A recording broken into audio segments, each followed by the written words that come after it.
Tamadun Cina mempunyai ciri-ciri tertentu yang menjadikan seni bina tamadun tersebut berbeza daripada tamadun-tamadun yang lain. Secara amnya, seni bina tamadun Cina meliputi beberapa bangunan seperti istana raja dan rumah ibadat dan taman-taman maharaja. Kebanyakan bangunan lama atau tradisi dibina dengan menggunakan bahan-bahan seperti kayu dan batu-batu. Dalam tamadun Cina, bangunan-bangunan penting seperti istana dan rumah ibadat mempunyai ukiran yang tersendiri. Ukiran tersebut terdiri daripada ukiran patung seperti naga, harimau, singa dan sebagainya yang berperanan untuk menghiasi perkarangan bangunan tersebut atau diukir di dinding-dinding atau atap bangunan tersebut. Pembinaan bangunan dalam tamadun Cina bergantung pada kepercayaan masyarakat Cina seperti Yin Yang dan Feng Shui. Cina mempunyai tembok yang besar, khususnya istana-istana lama. Penggunaan warna merah merupakan satu kebiasaan bagi bangunan-bangunan utama di tamadun Cina kerana masyarakat Cina beranggap bahawa warna tersebut melambangkan keberanian dan kesejahteraan kepada komuniti. Tamadun Cina mempunyai seni bina yang unik dari segi struktur, bentuk bumbung, warna yang banyak dipengaruhi oleh tradisi masyarakat Cina. Kayu merupakan bahan binaan struktur utama dan juga medium kesenian seperti ukiran, lukisan dan perhiasan tradisional. Struktur bangunan diperbuat daripada batang kepingan kayu yang disambung dengan rekaan cantuman yang khas dan tanpa dipaku. Tiang pula daripada kayu balak besar, batu kapur menyokong bumbung dan batu, manakala jubin digunakan untuk membuat lantai dinding, membina makam. Antara seni bina tamadun Cina yang masih kekal ialah tembok besar yang mula dibina pada abad ke-7 sebelum Masihi yang bertujuan untuk melindungi tamadun Cina daripada serangan orang Gaza. Kini, tembok besar Cina merupakan salah satu tarikan perancang di negara Cina. Perbezaan seni bina tokoh Cina pada zaman dahulu dan sekarang di Malaysia. Tokoh Cheng Ho Teng. Tokoh Cheng Ho Teng merupakan tokoh tertua di Malaysia yang terletak di negeri Melaka. Tokoh ini dibina pada tahun 1645. Tokoh Cheng Ho Teng yang asalnya adalah kecil dan saiznya adalah lebih kurang sama dengan sebuah pondok. Perancangan reka bentuk tokoh Cheng Ho Teng adalah mengikut ciri seni bina Cina. Prinsip simetri, orientasi dan paksi telah diterapkan dalam susun atur ruang. Susun atur tokoh secara asasnya merupakan satu siri bangunan yang membuka ke halaman dalam satu paksi. Struktur kekuda yang utama bagi tokoh Cheng Ho Teng dibina dari kayu keras. Tiang utamanya adalah berbentuk segi empat dan dilapis dengan alas batu dalam pelbagai bentuk supaya struktur kayu tidak mudah rosak akibat dari serangan air. Bumbung tokoh ini adalah unik dan mempunyai bentuk yang melengkung serta memanjang dengan perabot yang reci. Motif-motif yang cantik digunakan untuk menghiaskan bahagian rabuhnya. Motif-motif ini dihasilkan dengan teknik chain knit iaitu potong dan tampal. Secara keseluruhan, tokoh ini direka berdasarkan prinsip dan ciri seni bina Cina yang mencantumkan keharmonian dengan alam semula jadi dari segi warna dan penggunaan bahan binaan. Motif yang digunakan pada sesuatu keadaan akan mewujudkan satu perasaan untuk memahami istilah kecantikan yang sebenarnya. Kepingan ukiran bagi sesetengah komponen yang bermotifkan naga dan awan dalam bentuk abstrak dan geometri juga menunjukkan tahap kreativiti yang tinggi.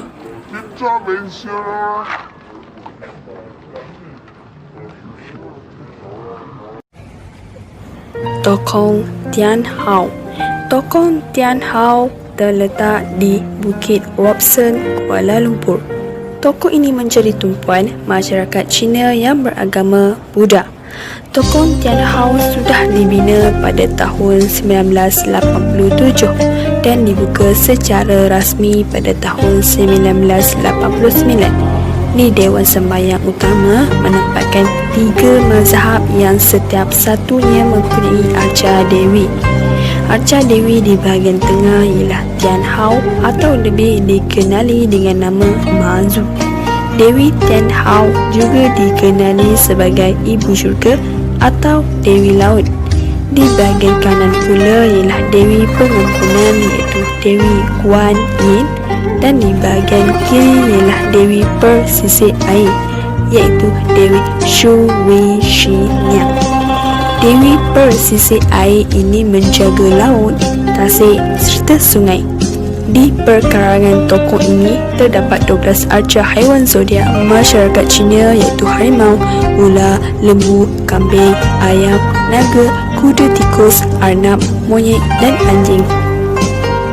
Setiap haiwan mewakili ramalan nasib dan personaliti yang berbeza berdasarkan kepercayaan masyarakat Cina. Selain itu, terdapat juga kolam kura-kura yang memberi simbol panjang umur menurut kepercayaan masyarakat Cina.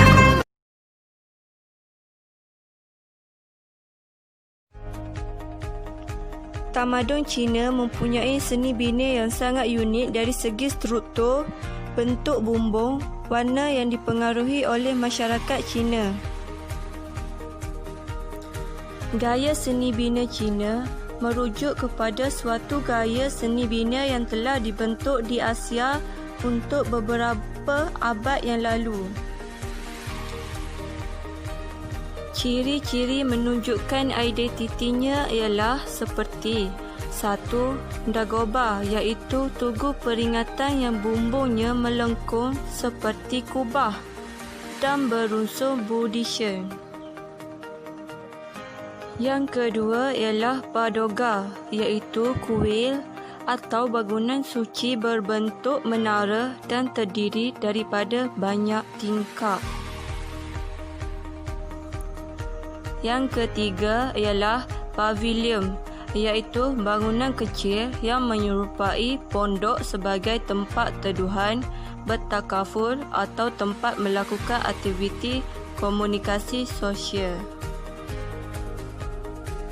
Yang keempat, stupa iaitu kubah Buddha yang menegak dan bertujuan untuk mengenangkan seseorang yang berjasa atau sebagai tempat kesucian mereka. Kebanyakan tokong mempunyai halaman atau halaman bersiri di mana dewa-dewa ditempatkan. Lambang naga berbadan ikan atau aoyui diletakkan di atap tokong tersebut. Patung singa sebagai penjaga di pintu masuk tokong tersebut. Tokong di Malaysia. Daripada seni bina tokong, sudut-sudut penting diberi kepercayaan merangkumi semua aspek kehidupan dan amat berkait rapat dengan alam semula jadi. Kepercayaan ini diluahkan daripada simbolik tersendiri seperti atap tokong diadaptasi dengan alunan ombak atau bentuk ekor burung layang-layang dan ikan.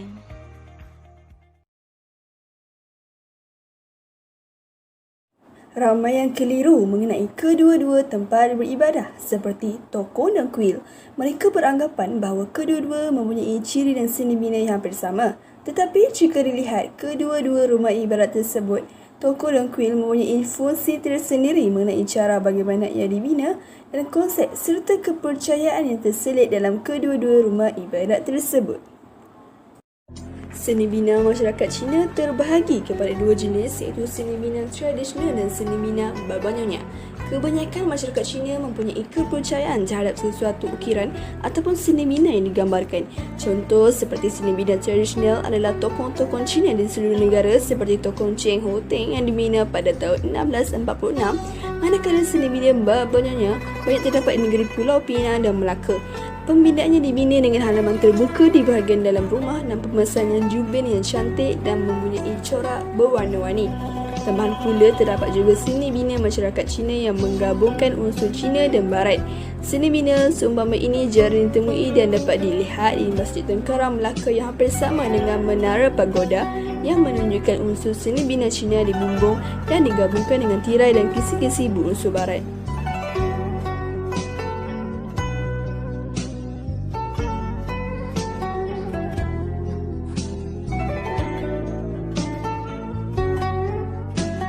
Manakala perbezaan kuil pula, kuil adalah institusi di mana upacara Buddha itu dilaksanakan. Ianya diperkenalkan dari India dan China.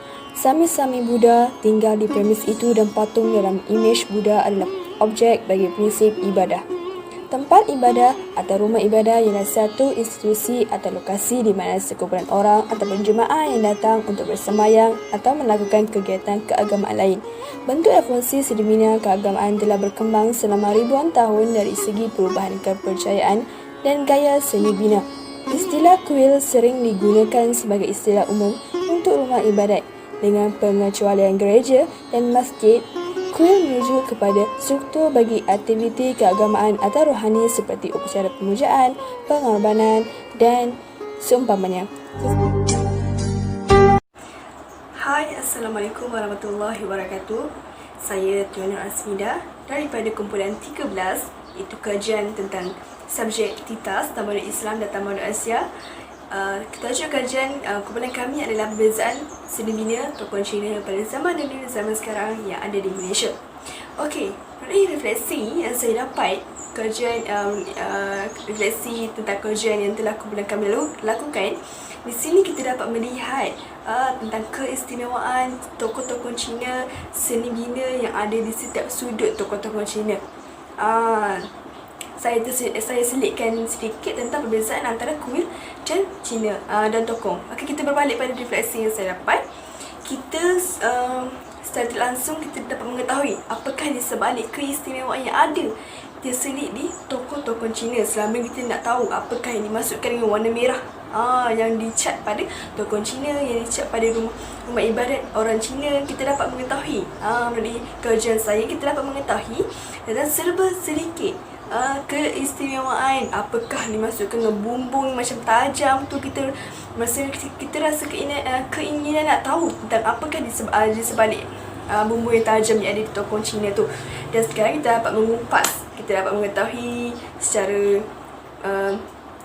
mendalam lah tentang warna merah ni bermaksud ialah kegembiraan bagi mereka, kan. Setiap agama mempunyai keistimewaan masing-masing dari sudut pandangan dan mazhab. Okey, so itu sahaja refleksi yang saya dapat. Sekian, terima kasih.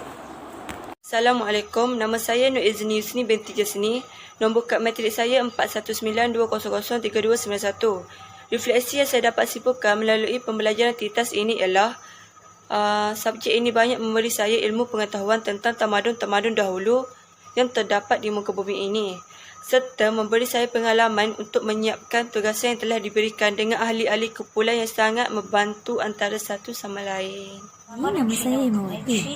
Pada pendapat saya, seni pembinaan Cina merupakan satu yang sangat unik. Ini kerana reka bentuknya agak berlainan dari tamadun yang lain kecuali sebelah Asia Timur. Secara umumnya, seni bina Cina ni meliputi beberapa bangunan tersendiri seperti taman-taman maharaja, tempat ibadat, istana dan lain-lain. Selain itu, kota lama iaitu seperti Anyang direka berdasarkan pembinaan tembok-tembok besar bagi menghalang kemarahan musuh. Seterusnya, bangunan-bangunan lama orang Cina telah banyak dibuat oleh ahli arkeologi. Itu sahaja daripada saya. Terima kasih. Yang pertama adalah Kubah, iaitu tugu peringatan yang bumbungnya melengkung kubah dan berunsur Buddhism. Yang kedua, Pagoda, iaitu Kuil atau bangunan suci berbentuk menara dan terdiri pada banyak tingkat. Yang ketiga, pavilion, iaitu bangunan kecil yang menyerupai pondok sebagai tempat teduhan, bertafakul atau tempat melakukan aktiviti sosial. Dan yang terakhir ialah stupa, iaitu kubah Buddha yang menegak dan bertujuan untuk mengenalkan seseorang yang berjasa atau sebagai tempat kesucian. Antara bahan yang digunakan dalam pembinaan tokong adalah batu bata dan kayu. Namun begitu, pada zaman dinasti Chow, penggunaan jubin tanah liat digunakan untuk menutup atap. Selain itu, tokong punya ukiran yang tersendiri dan juga pembinaan bangunan tersebut bergantung kepada kepercayaan orang China seperti Yin dan Yang dan juga Feng Shui. Penggunaan warna merah juga melambangkan keberanian dan kesejahteraan pemilik tersebut. Seni bina China juga mempunyai 4 ciri-ciri yang menunjukkan identiti. Keunikan seni bina tamadun Cina dan bahan yang digunakan amat mengagumkan dan punya nilai-nilai yang tersendiri dan haruslah dijaga dengan rapi agar tidak hilang begitu saja untuk ditunjukkan kepada generasi yang akan datang.